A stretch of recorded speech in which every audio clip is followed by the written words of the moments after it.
Number 10 हम trigonometry identity हमने शुरू किया हुआ है। लास्ट एक्सरसाइज हम सॉल्व कर रहे हैं। चैप्टर नंबर है हमारे पास 10, एक्सरसाइज 10.4। आज क्वेश्चन नंबर हमारे पास है क्वेश्चन नंबर 5 और 5 का पार्ट नंबर 1 हमने सॉल्व करना है।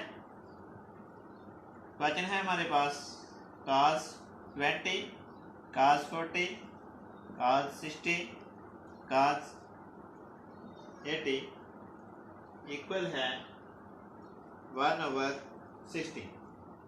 ये चीज़ हमने साबित करनी है। लेफ्ट हैंड साइड से हम स्टार्ट करते हैं।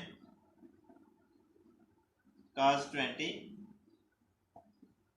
cos 40, cos 60 और cos 80। अब यहाँ पर दो फंक्शन cos के मैं लिखता हूँ ब्रैकेट में। यहाँ पर फोर्थ को और फर्स्ट को मैं यहाँ पर लिख लेता हूँ cos 80, cos 20। यहाँ पर मिड वाली cos हमारे पास है 40, तो cos 60। अब यहाँ पर हमने पढ़ा था 2 cos p प्लस cos क्या हो, तो वो फार्मूला हमने बनाने की कोशिश करते हैं। यहाँ पर हमारे पास cos अल्फा और cos बीटा तो मौजूद है, लेकिन यहाँ पर एक चीज़ नहीं है हमारे पास, यहाँ पर 2 नहीं है। तो वो 2 मैं लगा लेता हूँ, मल्टीप्लाई भी करूँगा और डिवाइड भी करूँगा। तो मैं यहाँ पर इस ब्रैकेट में cos 80 और cos 20 के साथ क्या करूँगा, 2 को मल्टीप्लाई भी करूँगा और इसी तरह से डिवाइड भी करूँगा। cos 80 cos 20 के साथ मैंने 2 लगा भी दिया, मल्टीप्लाई भी कर दिया और 2 को डिवाइड भी कर दिया। और दूसरे ब्रैकेट में आपके पास है cos 60, तो इसकी वैल्यू क्या होती है 1/2। मैं यहाँ पर लिख देता हूँ, आपके पास है cos 40। अब यहाँ से 1/2 को बाहर निकालना है और इस ब्रैकेट से यहाँ से भी 1/2 को बाहर निकालना है। तो 1/2 यहाँ से बाहर चला गया और एक 1/2 यहाँ से बाहर चला गया। इसे 1/4 ही लिख देते हैं, 1/4। अब यहाँ पर ऊपर आपके पास है cos अल्फा और cos बीटा, साथ में 2 भी मौजूद है। तो यहाँ पर फार्मूला लगा देते हैं cos वाला, cos alpha plus beta plus cos alpha minus beta. तो यहाँ पर साथ मल्टीप्लाई क्या हो रहा है cos 40। 1/4 भी इस अंदर वाली ब्रैकेट के साथ मल्टीप्लाई हो रहा है, यहाँ से cos 40 भी अंदर वाली ब्रैकेट के साथ मल्टीप्लाई हो रहा है। मैं यहाँ पर लिख देता हूँ 1/4 cos 40। इसको भी मैंने यहाँ इसके साथ शुरू में लिख दिया। तो यहाँ पर आपके पास क्या आ रहा है cos 100 प्लस cos 60।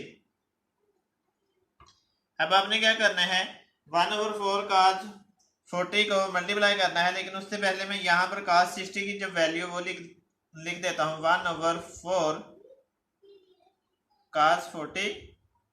यहाँ पर आपके पास cos 100 है और यहाँ पर आपके पास 1/2 cos 60 की जो कीमत है वो लगा दी मैंने।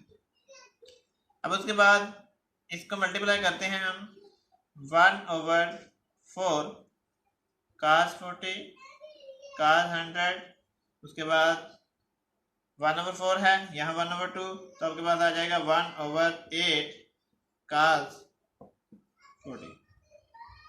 यहाँ पर आपके पास cos और cos मल्टीप्लाई की फॉर्म में मौजूद है, लेकिन यहाँ पर फिर आपके पास ये फार्मूला बनेगा cos alpha plus beta plus cos alpha minus beta का फार्मूला। अगर आपके पास यहाँ ऊपर 2 होता तो यहाँ पर फिर मैं यहाँ पर 2 लगा लेता हूँ 1/4, यहाँ पर मैं 2 का मल्टीप्लाई करता हूँ 2 cos 40 cos 100, और अगर मैंने मल्टीप्लाई किया तो मुझे डिवाइड भी करना पड़ेगा। मैंने यहाँ पर डिवाइड भी कर दिया। यहाँ पर आपके पास 1/8 cos 40।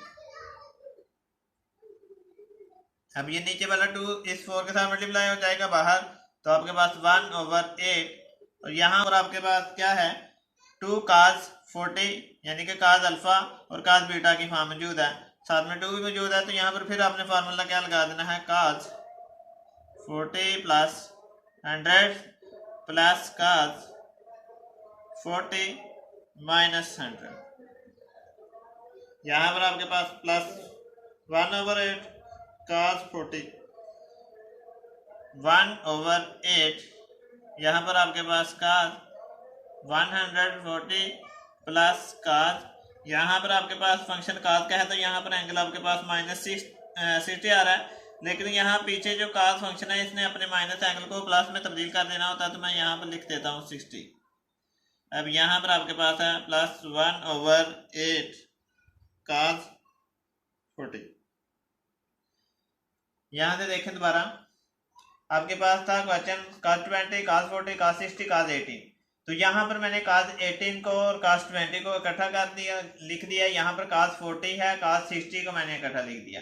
यहाँ पर अगर आपके पास 2 होता तो आपके पास एक फार्मूला बन जाना था, जो कि आपने ट्रिग्नोमेट्री की आइडेंटिटी प्रूव की थी कि cos alpha plus beta plus cos alpha minus beta किसके इक्वल होता है, 2 cos alpha into cos beta के, 2 cos alpha into cos beta के इक्वल होता है। तो यहाँ पर आपके पास 2 नहीं था तो मैंने 2 के साथ मल्टीप्लाई भी कर दिया और 2 के साथ डिवाइड भी कर दिया। यहाँ पर आपके पास जो cos 60 की वैल्यू थी 1/2 यहाँ पर दर्ज कर दी। अब यहाँ से नीचे 2 आ रहा था, 1/2 को मैंने यहाँ से कॉमन निकाला, यहाँ से भी 1/2 को कॉमन निकाला और बाहर जैसे ही मल्टीप्लाई किया तो 1/4 यहाँ पर लिख दिया। अब ये ऊपर आपके पास 2 cos अल्फा cos बीटा था, तो मेरे पास इसका जो आइडेंटिटी इक्वल होती है cos alpha plus beta plus cos alpha minus beta के इक्वल होते हैं। ये मैंने कीमत इसकी दर्ज कर दी। यहाँ पर आपके पास cos 100, यहाँ से आपके पास cos 60, ये cos 40 भी इस दोनों टर्म के साथ मल्टीप्लाई हो रहा था 1/4 भी, तो इसको मैंने cos 40 को इस 1/4 के करीब यानी कि साथ लिख दिया। अब उसके बाद मैंने क्या किया, यहाँ से cos 100 को तो इसी तरह से रहने दिया, यहाँ पर cos 60 की वैल्यू 1/2 है, 1/2 दर्ज कर दी। यहाँ 1/4 cos 40 को इस cos 100 के साथ भी मल्टीप्लाई कर दिया और इसी 1/4 cos 40 को 1/2 के साथ भी मल्टीप्लाई कर दिया। यहाँ पर फिर आपके पास एक ट्रिग्नोमेट्रिक आइडेंटिटी यूज हो रही थी जो आपने यहाँ पर इस्तेमाल की थी, लेकिन यहाँ पर भी 2 नहीं था तो मैंने यहाँ पर भी 2 मल्टीप्लाई कर दिया और डिवाइड भी कर दिया। तो जो ऊपर वाले फार्मूला था मैंने यहाँ पर cos 40 plus 100 plus cos 40 minus 100 कर दिया। अब यहाँ पर आपके पास cos 140 आ रहा था, यहाँ पर आपके पास cos 60 कैसे आया है, यहाँ से -60 आ रहा था, लेकिन पीछे क्योंकि आपके पता कि फंक्शन होता है cos का, तो जो cos का फंक्शन हो वो अपने माइनस एंगल को प्लस में लिख देता, तो इस वजह से मैंने माइनस के बजाय यहाँ प्लस 60 लिख दिया। अब मैं यहाँ से रेज कर देता हूँ, बाकी का क्वेश्चन जो रह गया उससे भी सॉल्व करते हैं। तो हमारे पास अभी तक आ रहा है 1/8 cos 140 प्लस cos 60 और नीचे हमारे साथ आ रहा है प्लस 1/8 cos 40।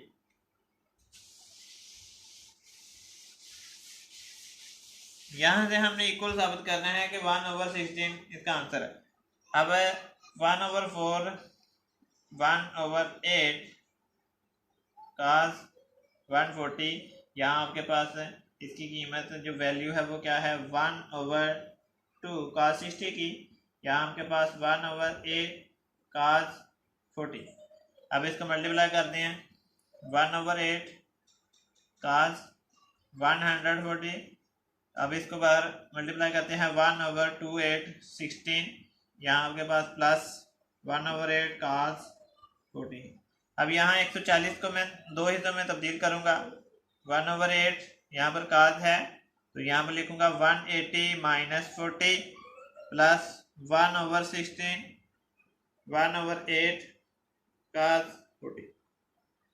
अब यहाँ आपके पास जो 180 है वो बता रहा है कि cos का जो फंक्शन है x एक्सिस के ऊपर है, तो यहाँ पर cos का जो फंक्शन है x एक्सिस के ऊपर है, तो यहाँ से cos तो चेंज नहीं होगा।